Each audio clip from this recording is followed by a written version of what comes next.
जय जिनेन्द्र तरंग जी, आपको अनंत चतुर्दशी की हार्दिक हार्दिक शुभकामनाएं। आज आपने एक प्रश्न रखा कि जैन समाज के जो बच्चे बच्चियां हैं यानी लड़के और लड़कियां, उनकी शादी में लेट क्यों हो रही हैं। तो मैं इसका कारण कुछ और समझती हूँ कि एक तो स्वतंत्र विचारधारा, शिक्षा पद्धति और अपने ऊपर सेल्फ कॉन्फिडेंस। तो वो पुराना ज़माना था जब छोटी उम्र में शादी हो जाती थी, पढ़ाई का जोर नहीं था। किंतु आज सबसे पहले अपना करियर बनाने की होती है, जब उसमें लड़का है या लड़कियां हैं। ठीक है, जैन दर्शन के अंदर बिजनेसमैन हैं तो वो लड़के इतने नहीं पढ़े होते, पर लड़कियां तो चाहेंगी ना कि मैं ऐसे लड़कों से शादी करूं जो मेरे अनुसार पढ़ा लिखा हो। सर्विस वाला सर्विस वाले को चाहेगा और बिजनेस वाला बिजनेस वाले को ज़्यादा सोचेगा। किंतु वैसे तो ये कह सकते हैं कि हम जो शादी है वो संजोग है, दो जनों का पूर्व जन्मों का मिलन है। तो जरूरी नहीं कि जैन ही कास्ट हो, कोई और भी बंदा हो सकता है। सबका रक्त मां सब एक है, तो ये बिखराव क्यों। आज मल्टीनेशनल कंपनियां हैं, विचारधाराएं भी सबकी अपनी अपनी अलग हैं। तो हम ये देखते हैं कि जब बच्चे सर्विस करते हैं और एक दूसरे को जानने लगते हैं, पहचानने लगते हैं, तो अंडरस्टैंडिंग एक बन जाती है, एक बॉन्डेज हो जाती है। तो वो अपना चयन खुद भी कर लेते हैं। तो शायद हम वैसे ना कर पाए इतना बढ़िया जो वो कर ले, क्योंकि उनकी एज जो ना परिपक्व हो रही है, और परिपक्व होने के कारण वो अपना रिजल्ट, अपना जो फैसला है खुद भी ले सकते हैं। तो हमें उसका समर्थन देना चाहिए कि आप जो कर रहे हो ठीक कर रहे हो। और अगर बाई चांस, वैसे ये नहीं कि आंख बंद करके उसको हाँ कर दी जाए या वैसे है, आप उनको देखो, बातचीत भी करो, आपका मन ठुकता है एक फ्रेंडशिप के नाते, तो आप उसका समाधान कर सकते हो, उनका दिल जीत सकते हो।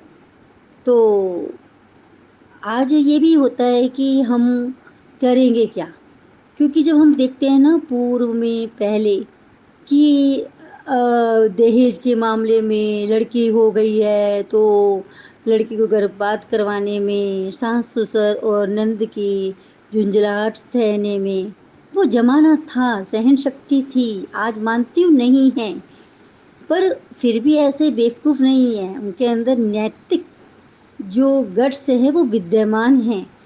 तो वो जब पूजा पाठ प्रक्षाल आदि ना करें, किंतु किसी का दिल दुखाना भी वो पाप समझते हैं, और असली धर्म तो यही है। तो उनका मन जो है ना, इन हरकतों को देखकर, इन स्थितियों को देखकर कचोट जाता है। शादी क्या है, बस शादी करो, बच्चे पैदा करो और घर में रहो और जीवन व्यतीत करो। आज लड़कियां और लड़के जो है माँ बाप के लिए बोझ नहीं हैं कि उनकी शादी होनी चाहिए, ये वो स्वतंत्र हैं, हम उसके ऊपर थोप नहीं सकते। हमने देखा है इस जैन समाज के अंदर ही कि लड़कियों ने शादी नहीं करी अपने परिवार के खातिर। एक पूनम जैन रोहिणी में है, उसकी मम्मी जो है आंखों से नहीं देख पाती। कहने को तो भाई हैं, भाभी भी हैं और भी हैं, किंतु उसने प्रण ले लिया, तब मैं शादी नहीं करूंगी, मैं मम्मी की सेवा करूंगी। और बड़े बड़े रिच परिवार में भी हमने देखा है कि उन्होंने शादी नहीं करी और अपना व्यापार चालू कर रखा है।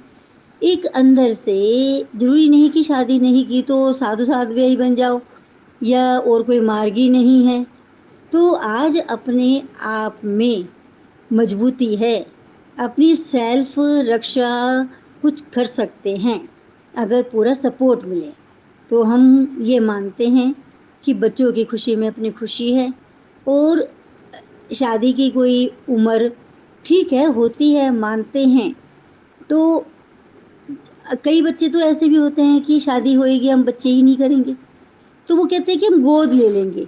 अब वो जो गोद लेने का जो प्रण सोच रहे हैं, लेने की सोच रहे हैं, तो वो भी देखो कितना भला वाला काम है कि उस अन्य मेंबर जो कहीं से तुम ले रहे हो, उसके अंदर जैन धर्म के संस्कार आएँगे। उसके अंदर वो संस्कार के साथ में नियम और अच्छी बातें पनपेगी। तो अगर उनके नज़रिए से देखो ना अनेकांत दृष्टि, तो अनेकांत दृष्टि से सब कुछ संभव है। तो सब जो आप कह रहे हो वो भी ठीक है, हम जो सोच रहे हैं वो भी हमारा किसी हद तक ठीक होगा, हो सकता है कि हम उसमें ठीक ना भी हों, पर जो अंदर गवाही दे ना, तो वो चीज़ मानते हैं। आज शादी को जो है ना एक व्यापार बना दिया है। हमारे ज़माने में भी देखा कि अच्छी खासी पढ़ाई हुई और शक्ल-सूरत आपके सामने है, फिर भी क्या चाहिए? पैसा चाहिए। हाँ, हो गई है। 6 महीने बाद कह देते हैं कि नहीं, 2 लाख बढ़ा दो, हम कर लेंगे। वो दहेज की भावना आज बच्चों में नहीं है, करनी हो तो करो, नहीं तो जाओ भाड़ में। हम दहेज नहीं देंगे ना लेंगे। तो अगर जो माँ-बाप की इच्छा हो, उनका मन हो, तो वो जो मर्जी दे, किंतु हम क्यों मांग करें? हमारी किसी चीज़ की कमी थोड़ी ना है। ऐसे भी बच्चे हैं जो कि अपने आप अच्छी सेटिंग हुई भी है, काम कर रहे हैं और जो उनके ऊपर कर्जा है वो भी बेटियां चुकाती हैं, बेटी नहीं बेटे हैं वो।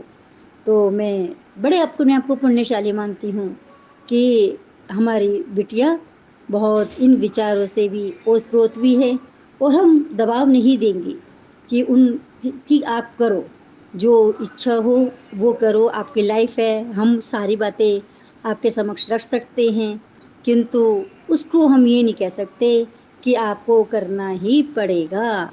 जन्म देने का ये मतलब नहीं कि हम अपनी बातों को मनवाएँ, उनको भी देखें, उनको भी परखें, उनको भी जानें कि उनके मन में, चित्त में क्या है। अगर वो गलत रास्ते पे है, तो हम कहने के अधिकारी हैं। अगर वो गलत रास्ते पे नहीं हैं और सही चल रहे हैं और उस चीज़ को नहीं अभी स्वीकार कर रहे, तो देखी जाएगी जो होगा, अच्छा होगा। सब उनको अपने नसीब का मिलेगा क्योंकि कहते हैं जोड़ा जो होता है ना शादी का, यानी शादी 7 जन्मों का संयोग कहते हैं।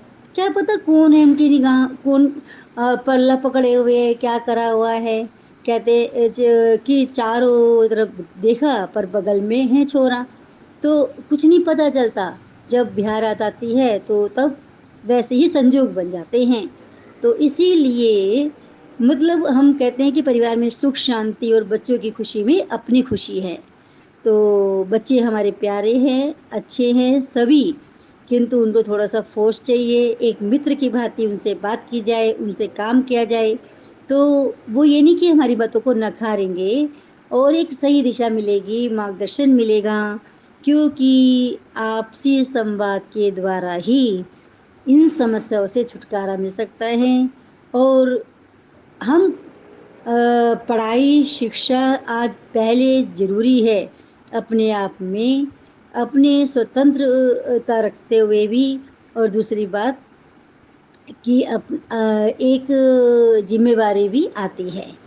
तो एक अपने आत्म अनुशासन के लिए भी, सेल्फ कॉन्फिडेंस के लिए भी ये आवश्यक है। हाँ, साथ में सहिष्णुता की भावना भी होनी चाहिए, थोड़ा-सा नरमाई का वातावरण भी होना चाहिए। ये ही नहीं कि मेरे अंदर अहंकार आ जाए और मैं ही बड़ी हूँ, मैं ही वो हूँ। तो उनके अंदर हर तरह की क्वालिटी होगी, तो वो हर परिस्थितियों से पार निकलेंगी ही। जय गुरुदेव, जय महावीर, जय प्रेम सुख।